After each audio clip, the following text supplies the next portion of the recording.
যে পক্ষে সম্পূর্ণ যদি ভারী করে ভেঙে থাকার জায়গায় একটু উচিত করে দেয় সেটা তো গ্রহণযোগ্য না।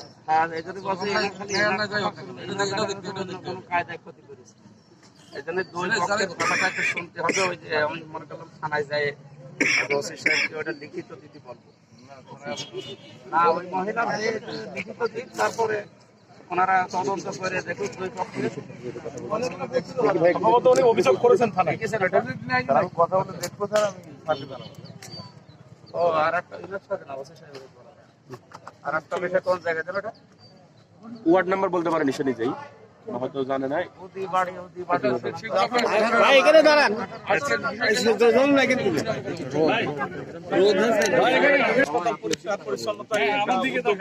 খুবই ভালো উদ্যোগ। তো আপনি নিশ্চয়ই জানেন যে 250 শয্যার হাসপাতাল, কিন্তু এখানে আসলে প্রায় 1200 থেকে 1500 রোগীও কখনো কখনো ভর্তি থাকে। এখানে যে লোকবল সেটা কিন্তু ওই 250 শয্যার লোকবল। এই যে এত লোককে সেবা দিতে আমাদের পাশাপাশি মেডিকেল কলেজটা দীর্ঘদিন ধরে এক ধরনের অচল অবস্থা। দুটো ওয়ার্ড চালু হলেও, দুটো বিভাগ চালু হলেও সেটা কিন্তু আসলে কার্যকর না। ওখানে কোনো আপনার পরীক্ষা নিরীক্ষার ব্যবস্থা নাই, জরুরি বিভাগ নাই। এই সব মিলায়ে আপনি একটু কথা বলেন যে এই আপনি নতুন নির্বাচিত হওয়ার পরে কি উদ্যোগ নিচ্ছেন? সাংবাদিক ভাইরা ধন্যবাদ আমাদেরকে এগুলো তুলে ধরার জন্য। আমরা 17 তারিখে শপথ 12টার সময় নিয়েছি, এরপরে 2 দিন আমাদেরকে সংসদে রেখে ওনারা এমপিদেরকে ট্রেনিং দিয়েছে যে কীভাবে ব্যক্তি, পরিবার, সমাজ, রাষ্ট্রের কাজ করা লাগবে এবং আমাদের কাজ তো আইন প্রণয়ন করার জন্য সাহায্য করা, ওইগুলো শিখিয়েছে। বাকি 5টা দিন সময় পেয়েছি এখানে, আবার 26 তারিখ থেকে তো সংসদ অধিবেশন বলছে। এই 5 দিন সময় পেয়ে আমি আবার কুষ্টিয়ায় এসেছি এই মূলত কিছু বড় বড় জায়গা দেখার, এগুলো যে আবার রিপোর্ট করা লাগবে যে যে মন্ত্র, এটা তো স্বাস্থ্য মন্ত্রণালয়ের আন্ডারে, শিক্ষার ওইটা দেখবো। এরপরে আরো যে সমস্ত বিভাগগুলো আছে, কয়েকটা 15টা বিভাগের দায়িত্ব আমি কালকে শুনেছি, 4-5টা হয়তো নিজে জানাবো।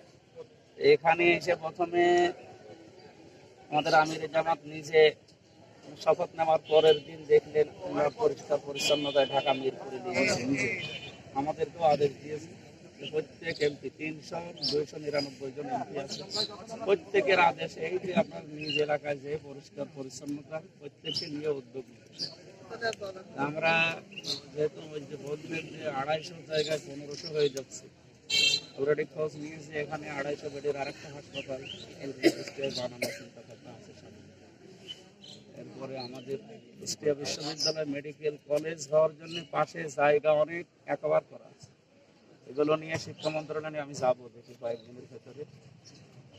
পরিষ্কার পরিচ্ছন্নতা শুধু এই লোক দেখানোর জন্য বা সাংবাদিকদের নিয়ে না, আমরা মানুষের মানে মন পরিষ্কারের মাধ্যমে এই বাইরের পরিষ্কার করা দরকার। উনি হাসপাতালের দায়িত্বে আর অনেকগুলো জায়গা আমাকে দেখিয়েছে, আমি আরো দেখবো এইগুলো যেন সঠিকভাবে ব্যবহার করা হয়।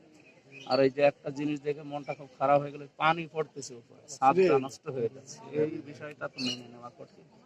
দেখি তারপরে একজনকে দায়িত্ব দিয়েছে, ওনার কাছে আমি এখনই এই সমাধান করে যাব। আশা করছি ওয়া তাআওয়ানু আলাল বিররি ওয়াত তাকওয়া ওয়া লা তাআওয়ানু আলাল ইসমি ওয়াল উদওয়ান, এই আয়াতটা সংসদে তেলাওয়াত করার মাধ্যমে এবং আউফু বিআহদিল্লাহ, এই আয়াত তেলাওয়াতের মাধ্যমে আমাদের শপথ দিয়েছে। আমরা চাচ্ছি আগামীতে এই আয়াতগুলোর বাস্তবায়ন শুধু আরবিতে যেন তেলাওয়াত শেষ হয়ে না যায়, এগুলো যেন বাস্তবে রূপ দেয়।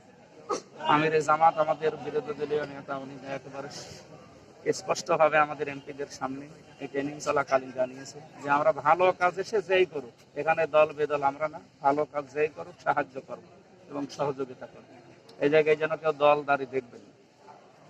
ভাই, এই যে হাসপাতাল পরিবেশ ঠিক রাখতে আপনি কি কি অসঙ্গতি দেখলেন বলে মনে করেন? মানে পরিবেশটা অ্যাটলিস্ট ভালো করা যায় কিভাবে? এখানে বাজেট বরাদ্দ কবে আসবে এই অপেক্ষা বসে না থেকে আসলে কিভাবে করা যায়? বসে থাকা লাগবে না, এই 26 তারিখে যদি অধিবেশন শুরু হয় আমরা এগুলো পাস করব, পাস করে ওনাদের হাতে তুলে দেওয়ার পরেও যদি না হয়, যে এখানে মানে বলতে 7 দিন আগে টয়লেটটা পরিষ্কার করার পরেও এখন আবার ব্লক হয়ে গেছে, এইরকম সিস্টেম অন্তত এটা 2-3 মাস তো যাওয়া লাগবে।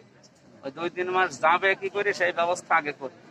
এরপরে আরো কয়েকটা অসঙ্গতি, এখানে মোটর সাইকেল আর অ্যাম্বুলেন্স রাখার জায়গা এগুলো না, এরপরও শুনছি এখানে রেখেছে ওনাদের নির্ধারিত জায়গা আরএমও দিয়েছে এক জায়গায়, অ্যাম্বুলেন্স একটু আমি দেখবো, যদি এই জায়গা দেওয়ার পরে ওনারা না রাখে তাহলে আমি উপরে জানাবো এবং আইনগত ব্যবস্থা যা আছে সেটা অবশ্যই করা হবে।